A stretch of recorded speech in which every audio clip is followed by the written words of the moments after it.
ॐ हरिः ॐ श्रीगुरुभ्यो नमः। हरिः ॐ। ॐ पार्थाय प्रतिबोधितां भगवता नारायणेन स्वयं व्यासेन ग्रथितां पुराणमुनिना मध्ये महाभारतम् अद्वैतामृतवर्षिणीं भगवतीम् अष्टादशाध्यायिनीम् अम्ब त्वामनुसन्दधामि भगवद्गीते भवद्वेषिणीम्। नमोऽस्तु देव्यास विशालबुद्धे पुल्लारविन्दायतपात्रनेत्र येन त्वया भारततैलपूर्णः प्रज्वालितो ज्ञानमय प्रदीपः प्रपन्नपारिजाताय स्तोत्रवेत्रैकपाणये ज्ञानमुद्राय कृष्णाय गीतामृतदुहे नमः। सर्वोपनिषदो गावः दुग्धा गोपालनन्दनः पार्थो वत्स सुधीर्भोक्ता दुग्धं गीतामृतं महत्। वसुदेवसुतं देवं कंसचाणूरमर्दनं देवकी परमानन्दं कृष्णं वन्दे जगद्गुरुं। भीष्मद्रोण तथा जयद्रथजला गान्धारनीलोत्पला शल्यग्राहवती कृपेण वहने कर्णेन वेलाकुला। अश्वत्थामविकर्णघोरमकर दुर्योधनावर्तिनी सोत्तीर्णा खलु पाण्डवैरणनदी कैवर्तकः केशवः। पाराशर्यवचः सरोजममलं गीतार्थगन्धोत्कटम् नानाख्यानककेसरं हरिकथा सम्बोधना बोधितम्। लोके सज्जन षट्पदैर्हरः पेपीयमानं मुदा भूयाद्भारत पंकजं कलिमल प्रध्वंसिन श्रेयसे। मूकं करोति वाचालं पङ्गुं लङ्घयते गिरिं यत्कृपातमहं वन्दे परमानन्दमाधवम्। यं ब्रह्मा वरुणेन्द्ररुद्रमरुतः सुन्वन्ति दिव्यैस्तवैः वेदैः साङ्गपदः क्रमोपनिषदैः गायन्ति यं सामगाः।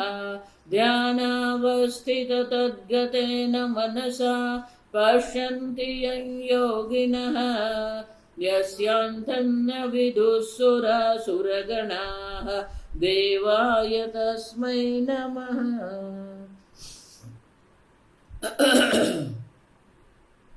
ॐ सहना भवतु सहनौ भुनक्तु सह वीर्यं करवावहै तेजस्विनावधीतमस्तु मा विद्विषावहै। ॐ शान्ति शान्ति शान्तिः। मनः प्रसादः सौम्यत्वं मनः प्रसादः सौम्यत्वं मौनमात्मविनिग्रहः मौनमात्मविनिग्रहः भावसंशुद्धिरित्येतत् भावसंशुद्धिरित्येतत् तपोमानसमुच्यते तपोमानसमुच्यते। मनः प्रसादः વાંગમય તપ આપણે જોયું, હવે છે માનસ તપ. मनसः प्रशान्तिः स्वच्छता आपादनं मनसः प्रसादः काम क्रोधादि मलनिवृत्तिः।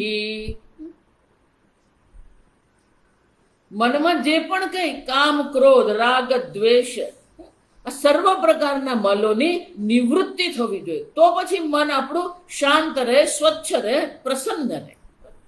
પ્રસાદઃ પ્રશાંતિઃ. મનમાં શાંતિ ક્યારે હોય? કામાદિ વિકાર રહિત મન છે તો એ મન શાંત રહે. કામાદિ ક્રોધાદ મલ નિવૃત્તિ પુનઃ અશુદ્ધિ ઉત્પાદનમ રાહિત્યમ, જ્યાં સમજો બંને છે.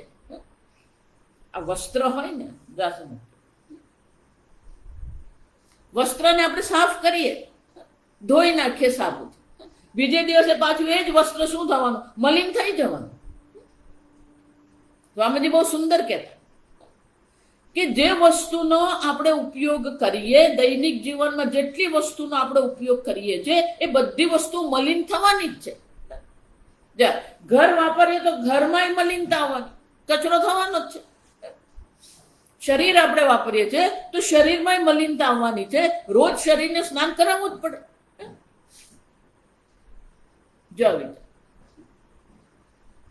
તો રોજ વસ્ત્ર છે, ઘર છે, વસ્તુ છે, વાસણ છે,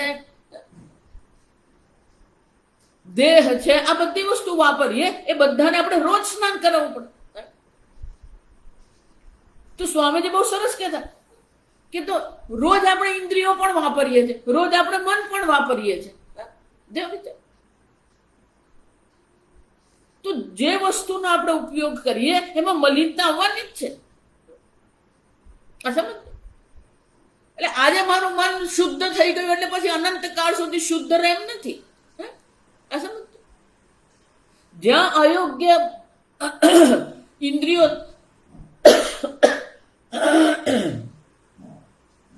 ઇન્દ્રિયો દ્વારા અયોગ્ય વિષયોનું ગ્રહણ થાય એટલે મનમાં મલિનતા આવવાની જ છે. શાસ્ત્રમાં, પુરાણોમાં જે ઋષિ મુનિઓની જે ચર્ચા જે છે શાના માટે છે? જો વિચાર, વિશ્વામિત્ર વિચાર થયો કે આ ઇન્દ્રિયો કંઈક ખોટું ગ્રહણ કરી લેશે, મનમાં મલિનતા આવશે, એટલે હું જળમાં બેસીને શું કરું? તપશ્ચર્યા કરું. જળમાં હું બેસીશ, બહારનું કઈ મને મલિનતા મારા મનમાં આવે જ નહીં. તો આ સમજ એટલા માટે કામ ક્રોધાદિ મલ નિવૃત્તિ ચ પુનઃ અશુદ્ધિ આપાદન રહિતમ. ફરીથી અશુદ્ધિ નહીં આવવી જોઈએ. જેમ રોજ શરીરને સ્નાન કરાવવું પડે એમ રોજ આ મનને પણ સ્નાન કરાવવું જ પડે. એટલે ગાંધીજી કહેતા પ્રાર્થના એ મનનું સ્નાન છે. મહાભારતમાં પાંડવો જ્યારે વનમાં ગયા તો એ લોકોના મનમાં અનેક પ્રકારથી ક્રોધ હતો, અસંતોષ હતો. કેમ? અનેક પ્રકારથી અન્યાય થયો હતો એમની સાથે. ક્ષણે ક્ષણે બાળપણથી એમની સાથે અન્યાય થયો હતો. એટલો બધો વર્ષો સુધીનો અન્યાય હતો, વર્ષો સુધીનો પેલો મનમાં ક્રોધ ભરાયેલો હતો. એટલે જ્યારે વનમાં ગયા તો ખરા, પણ પેલો મનમાં રહેલો ક્રોધ હતો, મનમાં રહેલો જે અન્યાયને કારણે મનમાં જે દુઃખ હોય, પીડા હોય, શોક હોય. એટલે જ્યારે એ લોકો એક ઋષિ મુનિના આશ્રમમાં ગયા ત્યારે ઋષિએ બહુ સુંદર વાત કરી. નવારિણા શુદ્ધતે અંતરાત્મા. અંતરાત્મા આ મન આપણું, ન વારીના, વારી એટલે પાણી. પાણીથી આ અંતરાત્માની શુદ્ધિ નહીં થાય, જળથી આ અંતરાત્માની શુદ્ધિ નહીં થાય. સમજો, જ્યાં સુધી અંતઃકરણ શુદ્ધિ જ નથી. મન પ્રસાદ આવી જન્મોજન્મ આપણે જોઈ ગયા. જન્મોજન્મથી આપણે અનેક પ્રકારના સંસ્કાર લઈને આવ્યા છે, અનેક વિષયોના ભોગના સંસ્કાર લઈને આવ્યા છે. અને આ જન્મમાં જન્મથી જ આપણે શું કરી રહ્યા છે? અનેક પ્રકારના ભોગના સંસ્કાર આપણે મનમાં પાડતા જ આવ્યા છે. તો એ મનને પણ શું કરવું પડે? સ્વચ્છતા આપાદનમ. એટલે શંકરાચાર્ય શું કહે છે? પ્રશાંતિ સ્વચ્છતા આપાદનમ. એ સ્વચ્છતા પ્રાપ્ત કરવી પડે ને ટકાવવી પડે. ઋષિ મુનિઓના જે દ્રષ્ટાંતો છે શાના માટે? આટલી તપશ્ચર્યા પછી પણ એક ભૂલ થઈ જાય છે. જો આ વિચારો, નવારિણા શુદ્ધતે અંતરાત્મા. તો કે અંતરાત્માની શુદ્ધિ થશે કેમ? આત્મા નદી. આ આત્મારૂપી નદી છે.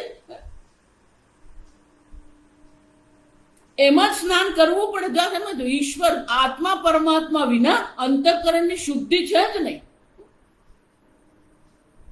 એટલા માટે હું કહું છું કે ભક્તિનો કોઈ વિકલ્પ નથી. ભક્તિ વિના, શરણાગતિ વિના અંતઃકરણની શુદ્ધિની કોઈ સંભાવના નથી. ગમે એટલા યોગાસન કરો, ગમે એટલા શીર્ષાસન કરો, ગમે એટલા પ્રાણાયામ કરો, ગમે એટલી પ્રાણિક પ્રક્રિયા કરો, જા સમજો, ઈશ્વરની ભક્તિથી જ અંતઃકરણ શુદ્ધ થવાનું.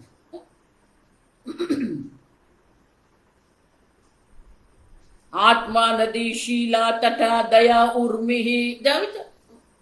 આ આત્મારૂપી નદી છે. શીલ ચરિત્ર એના બે તટ છે.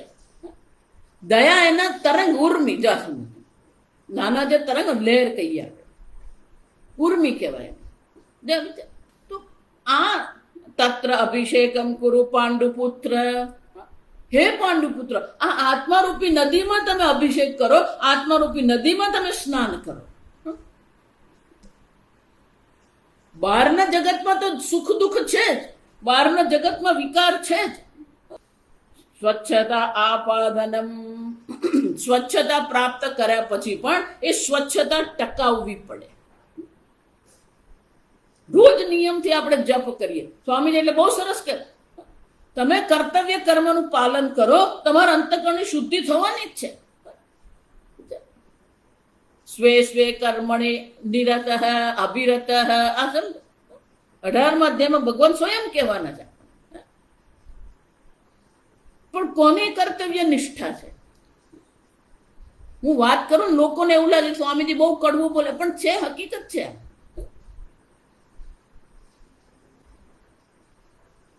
આપણી નિષ્ઠા છે ક્યાંક નથી. ભગવાને આપણે તો બદલી નાખીએ. પેલા હનુમાનજીનું કરે નહીં ફાવ્યું, ગણપતિનું કર્યું નહીં ફાવ્યું, દેવીનું કર્યું. બુદ્ધિમાં કોઈ નિશ્ચય જ નથી.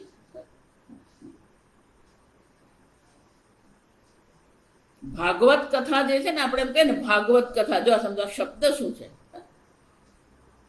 લોકો પેલે 2-4 પ્રસંગો ભાગવતના જાણી લે અને પછી 2-4 મહાત્મા સાથે ભટકી લે અને પછી કથા કરવા માંડે. ભાગવત મૂળ 18,000 શ્લોકમાં ભાગવતમાં શું કહેવામાં આવ્યું છે?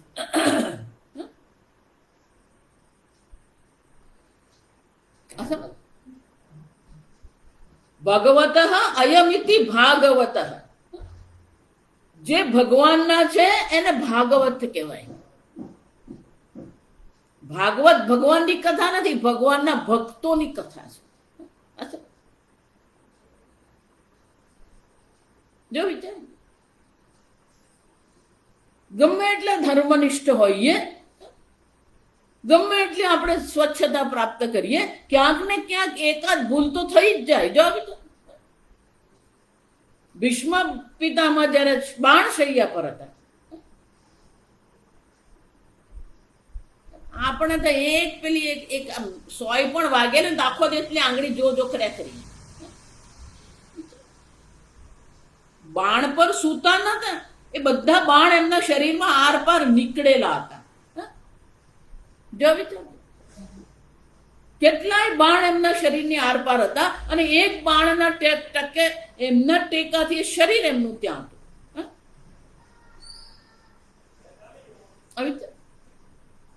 અત્યંત પીડાદાયક સ્થિતિ.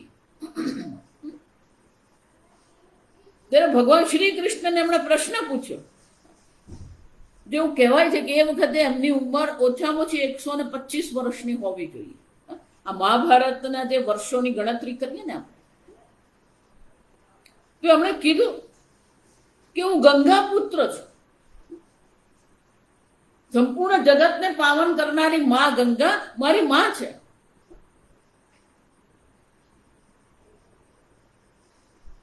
મને એવું ક્યાંય યાદ નથી આવતું કે મેં કોઈ એવો અધર્મ કર્યો હોય. આ મારે પીડા કેમ સહન કરવી પડે છે?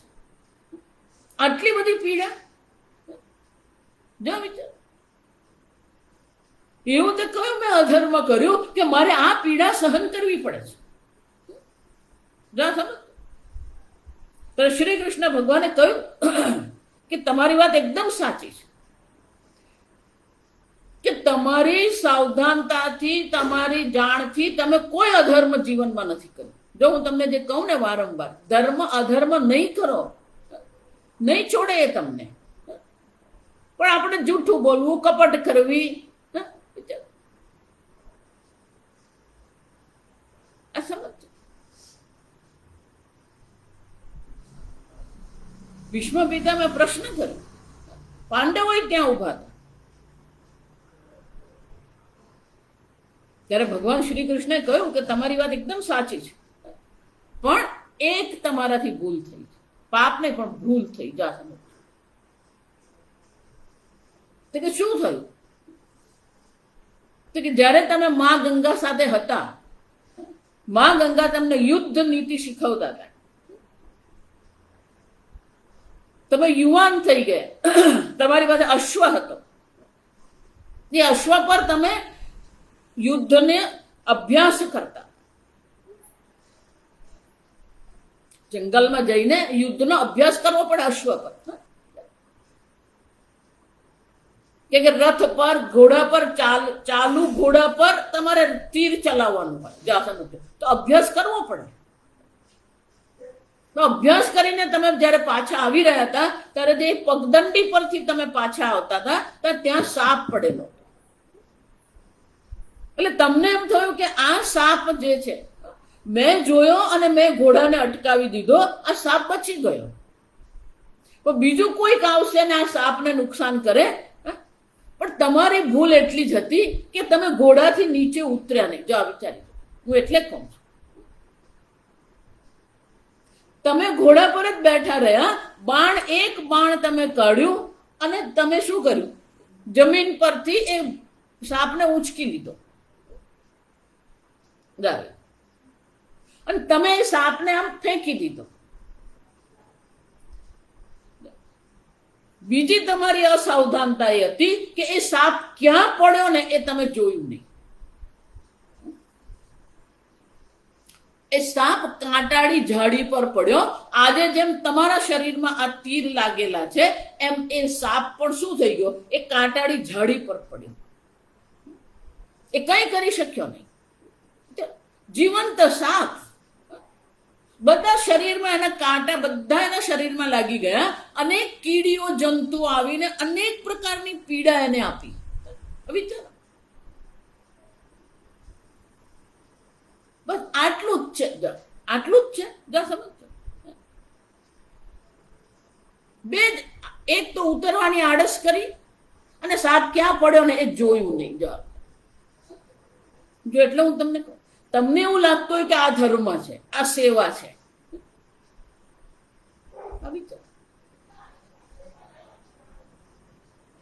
તમે સાપને બચાવવા માંગતા હતા, પણ એને બદલે તમે સાપને માર્યો. પણ એ મરતી વખતે કેવી પીડા સાપને થઈ, એ પીડા આજે તમે અનુભવી રહ્યા.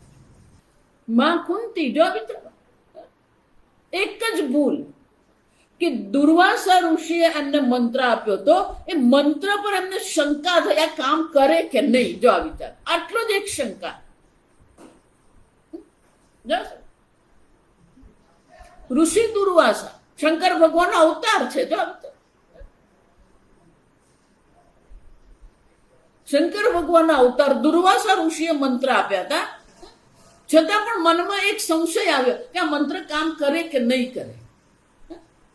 મંત્ર પ્રયોગ કરી દીધો.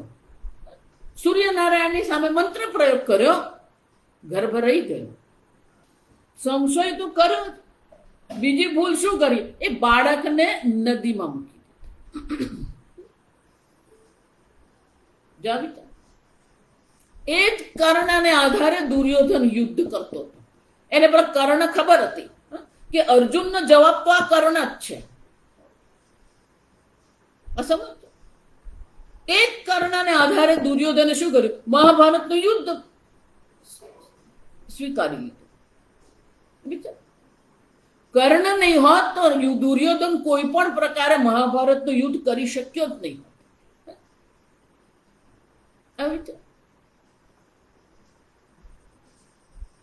આપણને એવું લાગે માતાજી આટલું જ છે.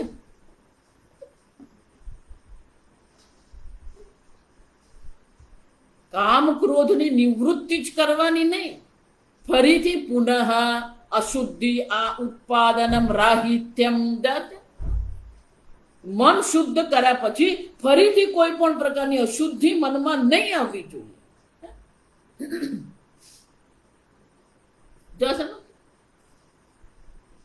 ભાગવતમાં તમે એક એક ચરિત્ર તમે જુઓ ને, ધ્રુવ પણ શું છે, આપણે માનીએ છીએ કે ધ્રુવ લોકમાં ત્યાં ધ્રુવ બેઠો છે. ધ્રુવ લોક મળ્યા પછી નારદજી ત્યાં ગયા, પણ ધ્રુવ રાજા ત્યાં બેઠા બેઠા રડતા હતા. જો હું નથી કહેતી, આ ભાગવત વાંચો તો ખબર પડે. આપણે પેલા મંજીરા વગાડવામાં જ આનંદ આવે. મૂળ ભાગવત કથા વાંચો તો ખબર પડે કે આપણે કેટલો સાવધાન રહેવાની જરૂર છે.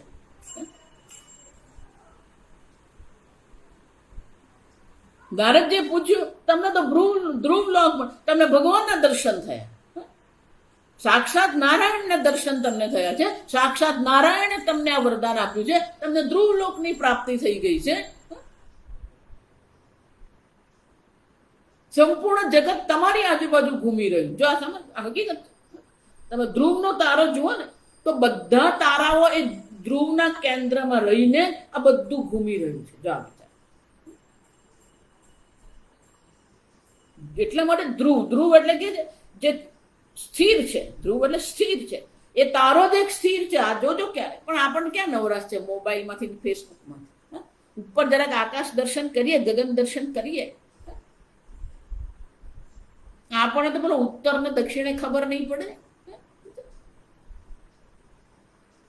ટીવી, ફેસબુક, વોટ્સઅપ એ દેશી ભાષામાં કહો તો દાટ વાળેલો છે, આપણી બુદ્ધિનો દાટ. કેમ?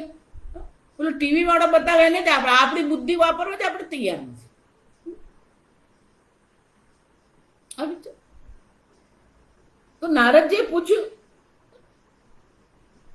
કે શા માટે તમે શોકગ્રસ્ત છો, કેમ રડી રહ્યા છો?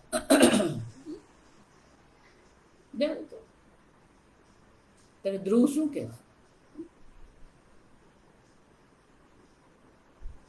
કે સાક્ષાત પરમાનંદ સ્વરૂપ નારાયણ મારી સામે હતા. એ નારાયણને માગવાને બદલે મેં આ ધ્રુવ લોક માગી લીધું. નારાયણ મારાથી દૂર થઈ ગયા. મનુષ્ય જીવનનું લક્ષ્ય એક જ છે, પરમાત્માની પ્રાપ્તિ. અશુદ્ધિ આપાદનમ રાહિત્યમ. આપણું જીવન એવું હોવું જોઈએ કે બીજી કોઈ નવી અશુદ્ધિ આપણામાં નહીં આવે. એક અયોગ્ય વિષય ગ્રહણ કરીએ, બધું ફટકી જાય. એક મહાત્માની કથા છે. ચતુર્માસ કરવા ક્યાંક નગરમાં ગયા, તો ત્યાં નગર શેઠ જે હતા, નગર શેઠની મોટી હવેલી હતી, પાછળ મોટો ઉદ્યાન હતો. તો નગર શેઠ અને શેઠાણી બંને જણા સત્સંગ કરવા જતા. પહેલા કેવું હતું કે જયારે કોઈ પણ ઋષિ મુનિ આવે, કોઈ મહાત્મા આવે ચતુર્માસ કરવા, એટલે ગામનો પાદર હોય ને ત્યાં પેલું ઝૂંપડી બનાવી આપે, અને વૃક્ષ નીચે ઝૂંપડી બનાવી દે, બધા ભોજન કરે. પેલા નગર શેઠ અને શેઠાણી પણ ત્યાં જતા, સવાર સાંજ સત્સંગ કરવા જતા. પછી શેઠે એકવાર કીધું કે મહાત્મા અમારી હવેલીમાં એકવાર પધારો. એટલે ગયા મહાત્મા, એ ભોજન કર્યું. પછી ભોજન કર્યા પછી બેઠા, પછી સત્સંગ કર્યો. તો શેઠને ખૂબ આનંદ આવ્યો સત્સંગ કરી. એટલે એમને એમ થયું કે સવાર સાંજ તો સત્સંગ કરીએ જ છે, પણ બાકીના વખતમાં આ મહાત્મા સાથે આપણે સત્સંગ કરી શકીએ.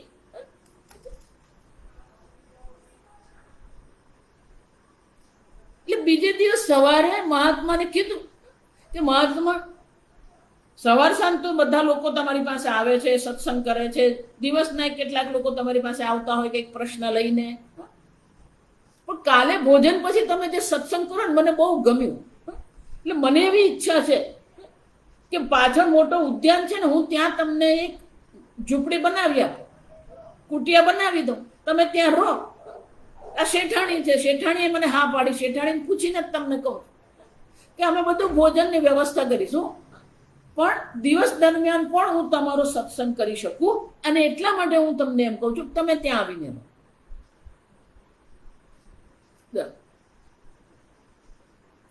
બીજા બધા ભક્તો આજુબાજુ બધા બેઠા હતા, એ લોકો હા હા મહાત્મા કોઈ વાંધો નથી, આ શેઠ બહુ ધાર્મિક છે, બહુ દાનવીર છે.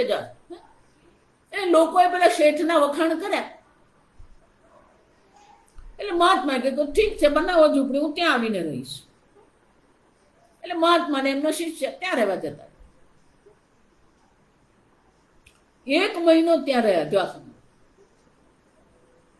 પછી ધીમે ધીમે પેલું સાથે રહેતા હોય ને, એટલે પછી નગર શેઠ કે બાબા તમે મધ્યાહનનું ભોજન અમારી સાથે લેવા અહીંયા હવેલીમાં જાઓ, અમારે બધાની સાથે બેસો, મારા બાળકો છે, મારા પુત્રો છે, પુત્રોના પુત્રો છે, બધાને તમારો સત્સંગ મળે, બધાને તમારો લાભ મળે, તો તમે ત્યાં આવો, ભોજન અમારી સાથે બેસી. મહાત્મા કે ઠીક છે.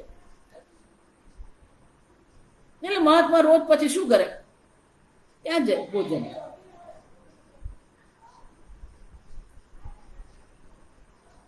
એક દિવસ એવું થયું કે શેઠાણીનો કઈક કિંમતી હાર હતો,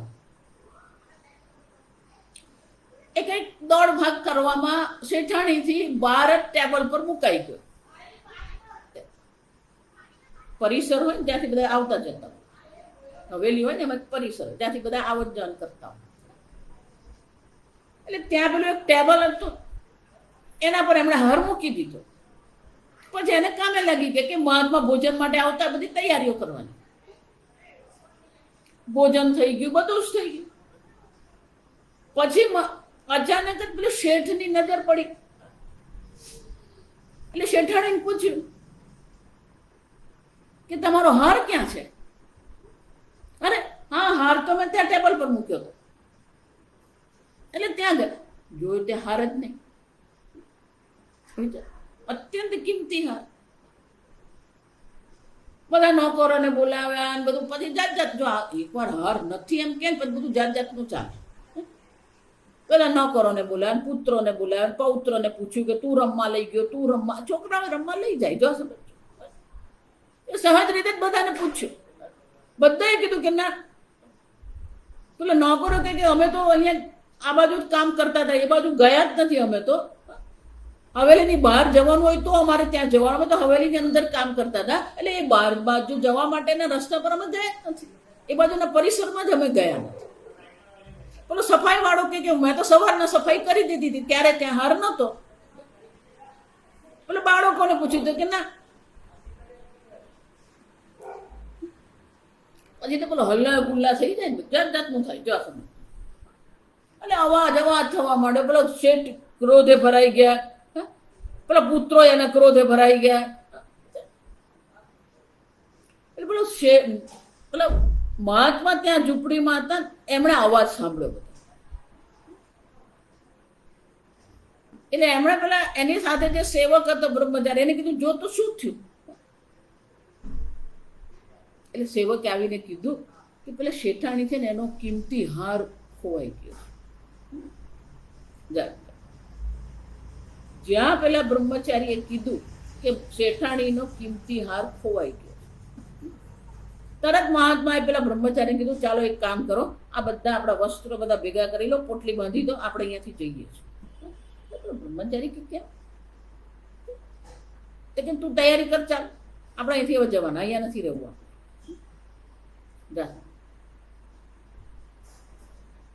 પેલા બધી તૈયારી કરી દીધી. પછી કે ચાલો હવે હવેલીમાં ગયા. ત્યાં બધું ચાલતું હતું તોફાન. એટલે મહાત્માને જોયા એટલે બધા ચૂપ થઈ ગયા. મહાત્મા નગર શેઠ પાસે જઈને કે નગર શેઠ, આ તમારો હાર, હું જાઉં. નગર શેઠ કે નહીં મહાત્મા, તમારે કઈ જવાની જરૂર નથી. તો કે નહીં, તારા ભોજનમાં કઈક ખોટ છે, જેને કારણે મનમાં આ હાર ચોરવાની મને ઈચ્છા થઈ. જો આ વિચારી, તારું ધન, તારું અન્નમાં કંઈક છે, જેને કારણે આટલા વર્ષોની મારી તપશ્ચર્યા છે, છતાં પણ મને આ હાર ચોરવાની ઈચ્છા થઈ, અને એટલે હું છોડી રહ્યો. હું જે કહું ને, અમસ્તુ તમને નથી કહેતી. આહાર શુદ્ધે સત્વ શુદ્ધિ, સત્વ શુદ્ધ ધ્રુવા સ્મૃતિ. શુદ્ધ કર્યા પછી પણ પાછું મન અશુદ્ધ નહીં થવું જોઈએ. સ્વચ્છતા આપાદનમ. આત્મા પરમાત્માના ચિંતનથી જ મન શુદ્ધ થાય. આત્મા ચિંતનથી જ મન આપણું તીક્ષ્ણ બને, સૂક્ષ્મ બને, તેજસ્વી બને. આ ગાયત્રી મંત્ર એ જ છે. ધિયો યો ન પ્રચોદયાત. અમારી બુદ્ધિઓ, જો મારી જ નહીં, જો આપણું શાસ્ત્ર જે છે ને એ મારું ને હું ને મારું નથી. નહા એટલે અમારા બધાની, અમારી બધાની જ બુદ્ધિ તેજસ્વી બને. કેમ? બધાનું જ કલ્યાણ. સર્વે ભવંતુ સુખીના.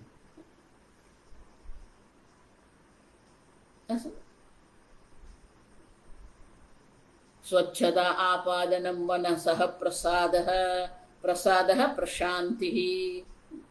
જો આગળ આપણે અનેક વાર જોઈ ગયા. શાંતિ, સુખ અને અભયતા આ સાથે જ હોય. મનમાં કોઈ ભય નથી. સુખની બુદ્ધિ ક્યારે? મન શાંત હોય. મન પ્રસાદ. અને મન પ્રસાદ ક્યારે મળે? એ આગળ ભગવાન કઈ ગયા બીજા અધ્યાયમાં. રાગ દ્વેષ વિયુક્તૈસ્તુ ઇન્દ્રિય વિષયાંચરણ આત્મવશ્યર વિધેયાત્મા પ્રસાદમધિગચ્છ. પ્રસાદે સર્વ દુઃખાનામ હાનિ અસ્યો. મનની પ્રસન્નતા પ્રાપ્ત કરવી હોય, મનની પ્રશાંતિ પ્રાપ્ત કરવી હોય, આ એક જ ઉપાય છે. રાગ દ્વેષ વિયુક્ત. બહારના જગતને દોષ આપવાથી કઈ જ નથી. તમારા મનમાં જે અશાંતિ છે એનું કારણ તમારા રાગ દ્વેષ. તયોહો વશમ ન આગચ્છ. અર્જુન ભગવાનને પ્રશ્ન કરે, ભગવાન આ પાપ કેમ થાય છે? અથ કેન પ્રયુક્તોયમ પાપમ ચરતિ પૂર્વ. આ અધર્મ લોકો કેમ? ખબર છે આ પાપ. જે જૂઠું બોલ્યું છે એને તો ખબર જ છે કે હું જૂઠું બોલું. જે કપટ કર્યું છે એને તો ખબર જ છે કે હું કપટ કરું છું. જે વિચાર છતાં પણ એ કરે છે. કેમ કરે છે? કોનાથી પ્રેરાઈને કરે? તો ભગવાને શું કીધું? કામ એશ, ક્રોધ એશ.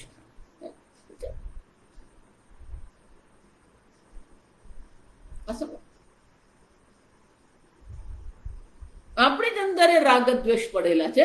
આપણી જ અંદર એટલે શંકરાચાર્યજી લખે છે પુણ્ય લોકો કેમ કરે છે એ મને નથી ખબર, પણ એટલું મને પાકું જ છે. કામેન પ્રેરિત જંતુ પાપમ કરોતિ. કામથી જ પ્રેરાઈને લોકો પાપ કરે. એનો અર્થ શું થયો? આપણે આપણા કામના, આપણા રાગ દ્વેષના ગુલામ બનીને બેઠા, જે આપણી પાસે આ બધું કરાવી રહ્યા છે. માનસમ તપનું પહેલું લક્ષણ કયું છે? મન પ્રસાદ. જો વારંવાર તમને કહું કે ખરેખર સિદ્ધિ એ છે કે તમે તમારા મનને પ્રસન્ન રાખો, તમારું મન સ્વચ્છ રાખો. સૌથી મોટી સિદ્ધિ એ જ છે. મનની પ્રસન્નતા હશે તો જે શ્રવણ કરીએ આપણા મનમાં ટકે. મન પ્રસાદ સૌમ્યત્વમ સૌમનસ્ય આહુઃ મુખાદિ પ્રસાદ કાર્યા અંતઃકરણસ્ય વૃત્તિ. સૌમ્યતા, જેને કારણે આપણા મનમાં પણ પ્રસન્નતા હોય અને આપણા મુખાદિમાં પણ એ પ્રસન્નતા પ્રગટ થાય. મુખાદિ પ્રસાદ કાર્ય અંતઃકરણસ્ય વૃત્તિ. અંતઃકરણની એ વિશેષ વૃત્તિ છે જે આપણા મુખાદિમાં અભિવ્યક્ત થતી. સૌમ્યત્વ, સૌમનસ્ય. સૌમ્યત્વમ સૌમનસ્ય. સુમન. મન એટલે મન. સુ એટલે સુષ્ટુ. આપણું મન એટલું સ્વચ્છ સુંદર છે.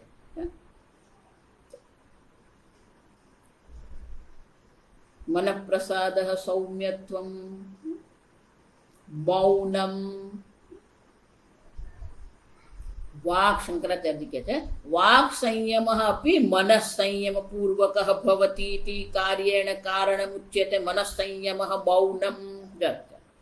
મન પ્રસાદ સૌમનસ્ય મન સંયમ મૌનમ. મૌન એટલે ખરેખર શું છે? વાક સંયમ છે. આપણે બોલીએ જ નહીં. આપણે ચર્ચા કરી ગયા મૌનની. જાણ પણ એવું ક્યારે શક્ય બને? શંકરાચાર્યજી કહે છે મનનો સંયમ પૂર્વક જ આપણી વાણી પર આપણે સંયમ લાવી શકીએ. મનમાં જ એટલું બધું ચાલતું હોય ને એટલે પેલો બોલ્યા જ કરતો હોય, પણ મન આપણું શાંત છે, મન આપણું પ્રસન્ન છે, તો પછી બોલવાની જરૂર નહીં પડે.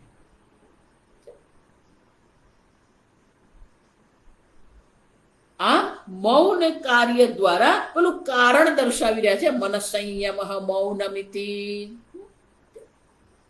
ઘણા બધા લોકો મૌન રાખતા, એકાદશીને દિવસે મૌન, શનિવારના દિવસે મૌન, સૌમાં દરેકની પોતાની ભક્તિ, દરેકની પોતાની શ્રદ્ધાને અનુરૂપ પેલું મૌન રાખે આખો દિવસ.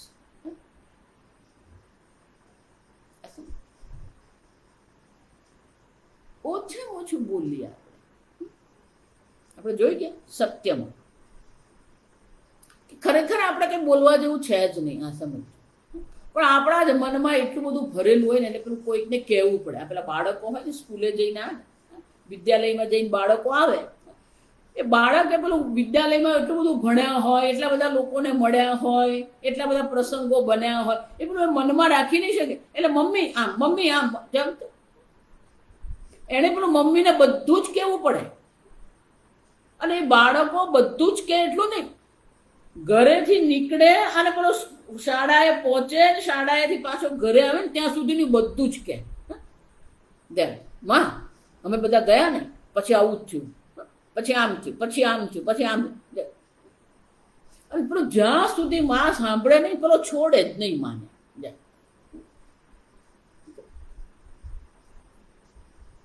બાળક બુદ્ધિ ઘણા બધા લોકોને બધું જ કહેવાનું જોઈએ. બાળક બુદ્ધિ જાય જ નહીં આપણા. મૌનમ મુનેહ ભાવઃ મૌનમ મનનશીલ મૌનમ. મુનિ કોને કહે? મનનશીલ મુનિ. મુનેહ ભાવ મૌનમ. આપણે ઈશ્વર ચિંતન કરતા હોય, જપ કરતા હોય, આત્મચિંતન કરતા હોય તો પછી આપણે બોલવાની જરૂર જ નથી.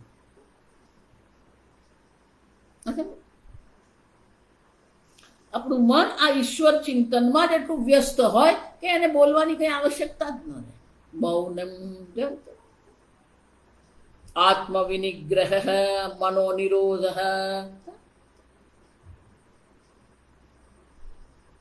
મૌન કહી જ દીધું, છતાં પણ ભગવાન ફરીથી આત્મવિનિગ્રહ કહે છે. આત્મા અહીંયા આગળ એટલે સચ્ચિદાનંદ આત્મા નહીં, મનોનિગ્રહ. તો કે મનોનિગ્રહ શું કામ કહે છે? સર્વતઃ સામાન્ય રૂપે આત્મવિનિગ્રહ વાગ વિશેષ એવ મનસ સંયમ મૌનમિતિ વિશેષ. મૌન એ મનનો સંયમ છે, એ વિશેષતા છે. પણ સર્વ સામાન્ય રૂપથી પણ આપણું મન કેવું હોવું જોઈએ? શાંત હોવું જોઈએ, સંયમ હોવો જોઈએ. સર્વતઃ સામાન્ય રૂપે આત્મવિનિગ્રહ. મન પર આપણો સીમા.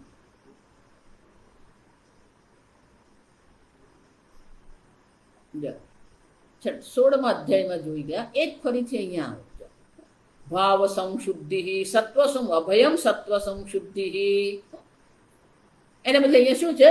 ભાવ સંશુદ્ધિ પરૈહિ વ્યવહાર કાલે અમાયિત માયાવિત્વમ ભાવ સંશુદ્ધિ.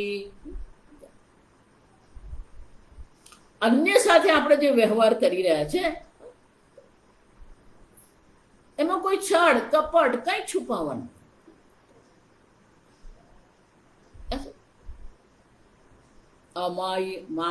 અમાયાવિત્વમ સંશુદ્ધિ. વ્યવહાર કાળમાં પણ ક્યાંય નહીં, સરળતા હોવી જોઈએ. હું તો હંમેશા આપણે એવું શું કામ કરીએ કે આપણે કોઈનાથી છુપાવવું પડે? સ્વામીજી એટલે કહેતા સંન્યાસીનું જીવન એટલે શું? It's open book. જાણો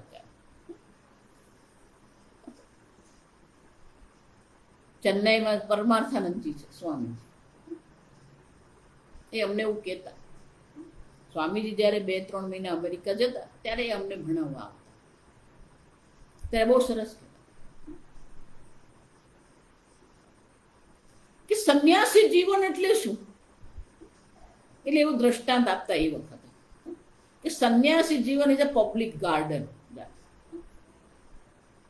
નગરપાલિકા હોય ને એ બધા ઉદ્યાન બનાવે, પછી ઉદ્યાનમાં બધા વૃદ્ધો ચાલવા જતા હોય, બાળકો રમવાઈ જતા હોય, બહેનો બેસવાઈ જતી, જો બધા સવારે 9 વાગ્યાથી પેલો બાગ ખુલી જતો હોય, સાંજે 5 વાગ્યા સુધી બાગ ખુલ્લો હોય.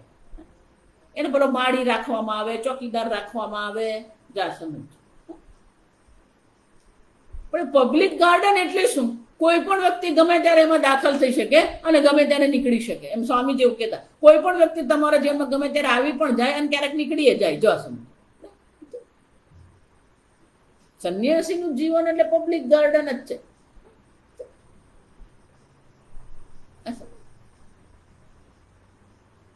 વ્યવહારમાં પણ સરળતા હોવી જોઈએ. ગોળ ગોળ કરીને બોલવું, સીધું જ બોલી દેવાનું હોય. ભાવ સંશુદ્ધિ ઇતિ એતત તપઃ માનસમ ઉચ્યતે. 5 વસ્તુ કીધી. મન પ્રસાદ, સૌમ્યત્વમ, મૌનમ, આત્મવિનિગ્રહ, ભાવ સંશુદ્ધિ. એતત તપઃ માનસમ ઉચ્યતે. આ માનસ તપ. શારીરમ તપઃ, વાંગમયમ તપઃ, માનસમ તપ. જે મુમુક્ષુ છે એને માટે આ 3 પ્રકારની તપશ્ચર્યા આવશ્યક છે. યથોક્તમ કાયિકમ વાચિકમ માનસમ ચ તપઃ તપ્તમ નરૈઃ સત્વાદિ ભેદેન કથમ ત્રિવિધમ ભવતિ ઇતિ ઉચ્યતે. તો સાધન જે છે જેના દ્વારા આપણે તપશ્ચર્યા કરીએ એ સાધનની દ્રષ્ટિએ કાયિક, વાચિક અને માનસ, આમ 3 પ્રકારના તપશ્ચર્યા દર્શાવે. પણ એ 3 પ્રકારની જે તપશ્ચર્યા છે, તપઃ તપ્તમ નરૈઃ સત્વાદિ ભેદેન, પણ એમાં પણ આ 3 ભેદ આવવાના. સાત્વિક તપશ્ચર્યા, રાજસિક તપશ્ચર્યા, તામસિક તપશ્ચર્યા. એટલે ભગવાન હવે આ 3 પ્રકારના તપ દર્શાવે. એટલે ભગવાન સ્વયં જ કહે. 17 શ્રદ્ધયા પરયા તપ્તમ, શ્રદ્ધયા પરયા તપ્તમ, તપસ્તત્રિવિધં નરૈઃ, તપસ્તત્રિવિધં નરૈઃ, અફલાકાંક્ષિભિર્યુક્તૈઃ, અફલાકાંક્ષિભિર્યુક્તૈઃ, સાત્વિકં પરિચક્ષતે, સાત્વિકં પરિચક્ષતે. શ્રદ્ધયા પરયા તપ્તમ તપઃ. ભલે એ તપશ્ચર્યા શ્રદ્ધાપૂર્વક, પરમ શ્રદ્ધા, પરયા શ્રદ્ધયા, જો આ સમજો બરાબર. તપશ્ચર્યા જે કરવામાં આવી રહી છે એ ઉત્કૃષ્ટ શ્રદ્ધાથી જ કરવામાં આવી રહી છે. શ્રદ્ધયા આસ્તિક્ય બુદ્ધ્યા પરયા પ્રમાણ શંકારાહિત્ય પ્રકૃષ્ટયા તપ્તમ અનુષ્ઠિતમ તપઃ. ત્રિવિધમ નરૈઃ.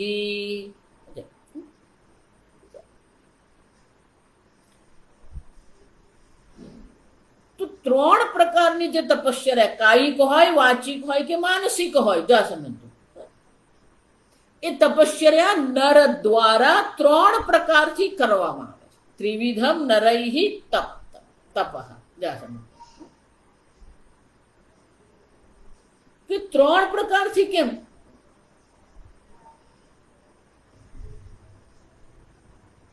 તો કે 3 ગુણો, પ્રકૃતિના 3 ગુણો છે. ત્રિપ્રકારમ અધિષ્ઠાનમ. 3 પ્રકારથી એનું અનુષ્ઠાન કરવામાં આવે છે. નરૈઃ, નર દ્વારા, મનુષ્ય દ્વારા. પહેલું તપશ્ચર્યા કઈ છે? એટલે ભગવાન આ બીજી પંક્તિમાં, અડધા શ્લોકમાં ભગવાન આપણને આ સાત્વિક તપશ્ચર્યા કોને કહેવાય દર્શાવે. અફલાકાંક્ષિભિઃ યુક્તૈઃ સાત્વિકં પરિચક્ષતે. અફલાકાંક્ષી, આ તપશ્ચર્યા દ્વારા, આ રાક્ષસો અને બધા જે તપશ્ચર્યા કરે એમાં શું છે? ઘોર તપ છે એક તો. બીજું ફલાકાંક્ષી છે. બ્રહ્માજીને હું પ્રસન્ન કરીશ, શંકર ભગવાનને હું પ્રસન્ન કરીશ અને આ પ્રકારનું વરદાન હું માંગીશ. પણ જે સાત્વિક મનુષ્ય છે એ તપશ્ચર્યા કરે છે, પણ અફલાકાંક્ષી, એના મનમાં કોઈ પણ વિશેષ ફળની આકાંક્ષા, ઈચ્છા નથી. આ પ્રકારના વિશેષ ફળ માટે હું તપશ્ચર્યા કરું છું. જો એટલે આપણે પૂજા કરીએ ને, પૂજામાં પણ એવું જ છે. મોમોપાત સમસ્ત દુરિત ક્ષય દ્વારા શ્રી પરમેશ્વર પ્રીત્યર્થમ. કોઈ સાંસારિક આપણને ફળની ઈચ્છા નથી. અર્થ, કામ અને ધર્મ એટલે કે પુણ્યની કોઈ ઈચ્છા નથી. અફલકાંક્ષી નરૈહી, આ નરનું લક્ષણ છે. જેના મનમાં કોઈ પણ પ્રકારના વિશેષ ફળની ઈચ્છા નથી.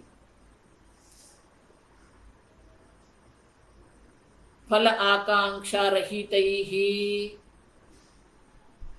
ફળ આકાંક્ષા રહિત મનુષ્યો દ્વારા જે તપશ્ચર્યા કરવામાં આવે છે, એટલું જ નહીં, એ મનુષ્ય કેવો છે?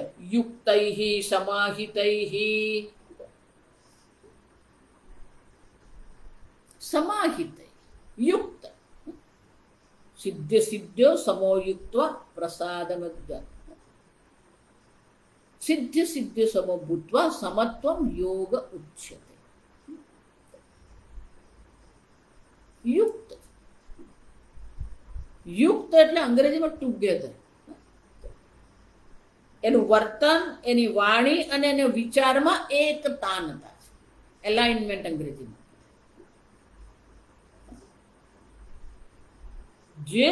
જે પ્રકારના વિચારો છે એ પ્રકારથી જ વાણી છે, અને જેવું વાણીનું જે બોલવામાં આવે એ જ પ્રકારનું વર્તન કરવામાં આવે તો એને યુક્ત કહેવાય. સમાહિત, સમાહિત છે શરીર, વાણી, દેહ, વાણી અને મન સમાહિત એક સાથે. સમાહિતૈહી સિદ્ધ સિદ્ધિયો નિર્વિકાર સમત્વમ. સિદ્ધિ છે તોય નિર્વિકારી છે, અસિદ્ધિ છે તોય મન એમનું નિર્વિકારી. નિર્વિકારી એટલે કે કોઈના પર કઈ દોષારોપણ નથી કરતા. આને કારણે આવું થયું. સિદ્ધિ મળી તોય આપણે કઈ હર્ષિત થવાની જરૂર નથી. સિદ્ધિ ન મળી તો કોઈના પર દોષારોપણ કરવાની જરૂર. નિર્વિકારી.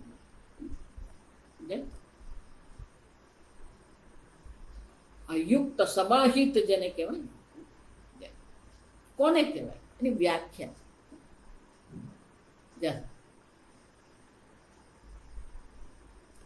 કે બહાર આપણા મનમાં વિકાર લાવી શકે એવા વિષયો હોવા છતાં પણ મનમાં વિકાર ન આવે. વિકાર હેતો સતી યસ્ય મનઃ ન વિક્રિયન્તે.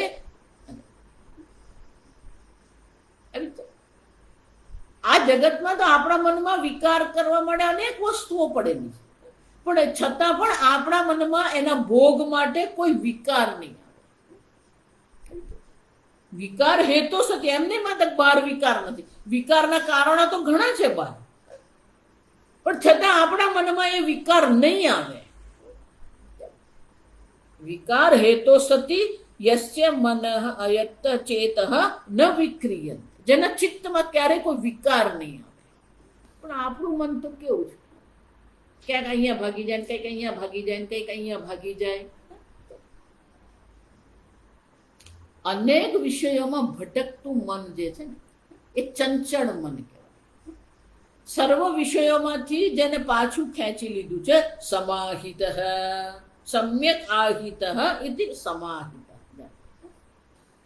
સાત્વિક તપશ્ચર્યા માટે આ બે જ લક્ષણ. અફલકાંક્ષિભિ યુક્તૈ નરૈ તપઃ સાત્વિકમ પરિચક્ષતે. એને સાત્વિક કહેવામાં આવે. કોના દ્વારા? શિષ્ટાહ કથયંતી.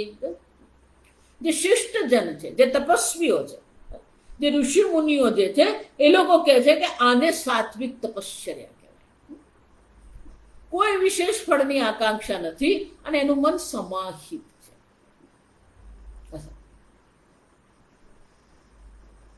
તો પછી રાજસિક તપશ્ચર્યા કોને કહેવાય? એટલે આગલા સત્કારમાન પૂજાર્થમ તપોદંભેન ચૈવ યથ ક્રિયતે તદિહ પ્રોક્તમ રાજસંચલમદ્રુવમ.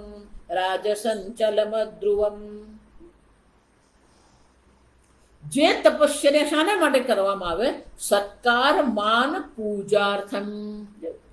આ તપશ્ચર્યા કરીને હું મહાન તપસ્વી બની જઈશ, મારો સત્કાર થશે, મારું સન્માન થશે, મને લોકો માન આપશે, લોકો મારી પૂજા કરશે. સત્કારઃ સાધુકારઃ સાધુ અયમ તપસ્વી બ્રાહ્મણ ઇતિ એવમ સ્તુતિ અર્થમ. લોકો મારી પ્રશંસા કરશે, લોકો મારી સ્તુતિ કરશે કે આ બહુ મહાન તપસ્વી છે. માનનમ પ્રત્યુત્થાનમ અભિવાદનાદિ તદર્થમ. માન એટલે શું છે? માન કોને કહેવાય? મારું એટલું સન્માન છે કે હું જ્યાં જાઉં તો લોકો ઊભા થઈ જાય. પ્રત્યુત્થાન કહેવાય, લોકો ઊભા થઈ જાય. એટલું જ નહીં, અભિવાદન એટલે લોકો મને હાથ જોડીને નમસ્કાર. હું જાઉં, લોકો ઊભા થઈ જાય, લોકો મને નમસ્કાર કરે, અને માન કહેવાય. લોકો પાસે આવી અપેક્ષા રાખવી અને માન કહેવાય. પહેલું તો લોકો મારી પ્રશંસા કરે, લોકો મને માન આપે. પૂજાર્થમ એટલું જ નહીં, પાદ પ્રક્ષાલન અર્ચના આશયિતૃત્વાદિ, આવા પ્રકારની આશા એના મનમાં. અશયિતૃ એટલે કે ભોજન ખરા. લોકો મારા પગ ધોય, પાદ પ્રક્ષાલન કરે, મારી અર્ચના કરે, મને વિશેષ પ્રકારના ભોજન કરાવે. સત્કાર માન પૂજાર્થમ. એટલું જ નહીં, દંભેન ચ યત્ ક્રિયતે તપઃ. દંભ છે, દેખાડો. દંભ ને દેખાડો. અંદર આપણે કંઈક અને બહાર કંઈક બીજું, અને દંભ કહેવાય. અંદરથી આપણે કંઈક શું વિચારતા હોઈએ અને બહારથી આપણે પોતાને કઈ રીતે પ્રગટ કરીએ. જો એટલે હું તમને કહું, સ્વામીજી કહેતા, ઇન્ટેલેક્ચ્યુઅલ ઓનેસ્ટી, બૌદ્ધિક પ્રમાણિકતા આપણામાં હોવી જોઈએ. દંભ નહીં. આ બધી આસુરી પ્રકૃતિ જો આગળ જોઈ ગયા. દંભમ માન દર્પમ, દંભમ દર્પમ માનમ, આ બધી શું છે? આસુરી પ્રકૃતિ. સત્કારમાન પૂજાર્થમ દંભેન ચ યત્ ક્રિયતે તદ ઇહ પ્રોક્તમ કથિતમ રાજસમ.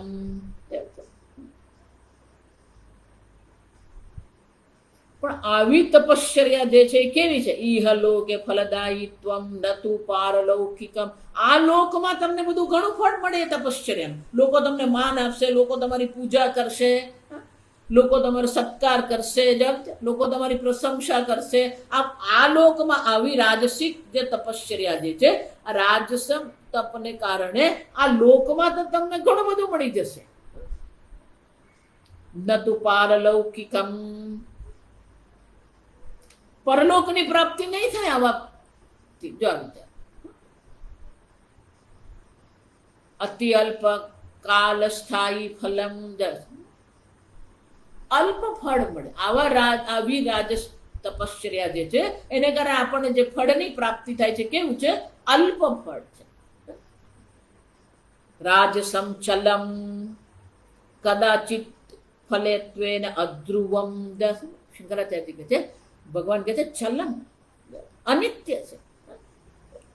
લોકો તમને ક્યાં સુધી સન્માન કરશે? જ્યાં સુધી એ લોકોને ગરજ હોય ને ત્યાં સુધી. બાકી તમારી ગમે એવી મોટી તપશ્ચર્યા હોય, તમારું ગમે એટલું મોટું જ્ઞાન હોય ને, પણ લોકોને જ્યાં સુધી પોતાની ગરજ હોય ને ત્યાં સુધી જ તમારું સન્માન કરે.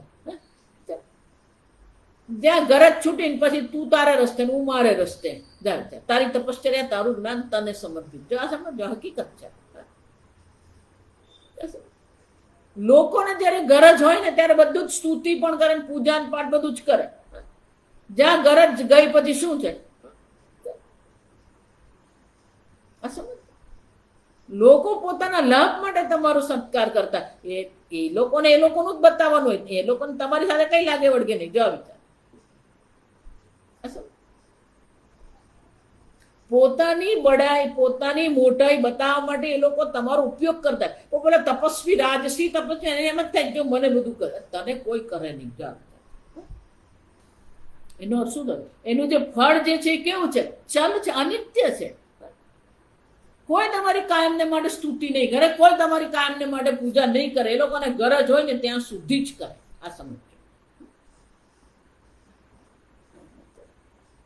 અને એટલે ભગવાન કહે છે આ રાજસિક તપશ્ચર્યા જે છે એનું તમને અહીંયા આ લોકમાં તમને કદાચ ફળ મળશે, પરલોકમાં એનું કોઈ ફળ મળતું નથી. અને જે પણ કઈ આ લોકમાં પણ જે ફળ મળે છે એ તપશ્ચર્યા ચલમ, જો આ સમજ, અધ્રુવ છે. હવે ભગવાન આ તામસિક તામસમ તપ કહે છે, એ આપણે આવતીકાલે. ઓમ સ્વસ્તિ પ્રજાભ્યઃ પરિપાલયન્તામ ન્યાયેન માર્ગેણ મહિં મહીષાઃ ગોબ્રાહ્મણેભ્યઃ શુભમસ્તુ નિત્યં લોકા સમસ્તા સુખિનો ભવન્તુ કાલે વર્ષતુ પર્જન્યઃ પૃથ્વી સસ્યશાલિની દેશોऽયં શોભરહિતઃ બ્રાહ્મણા સन्तુ નિર્ભયાઃ. ઓમ સર્વેષાં સ્વસ્તિર્ભવતુ, સર્વેષાં શાંતિર્ભવતુ, સર્વેષાં પૂર્ણં ભવતુ, સર્વેષાં મંગલં ભવતુ, સર્વે ભવन्तુ સુખિનઃ, સર્વે સन्तુ નિરામયાઃ, સર્વે ભદ્રાણિ પશ્યन्तુ, મા કશ્ચિत् દુઃખભાગ્ ભવેत्. असतो मा सद्गमय, तमसो मा ज्योतिर्गमय, मृत्युर्मा अमृतङ्गमय. ॐ पूर्णमदः पूर्णमिदं पूर्णात् पूर्णमुदच्यते पूर्णस्य पूर्णमादाय पूर्णमेवावशिष्यते. ॐ शान्ति शान्ति शान्तिः. हरिः ॐ श्री गुरुभ्यो नमः. हरिः ॐ.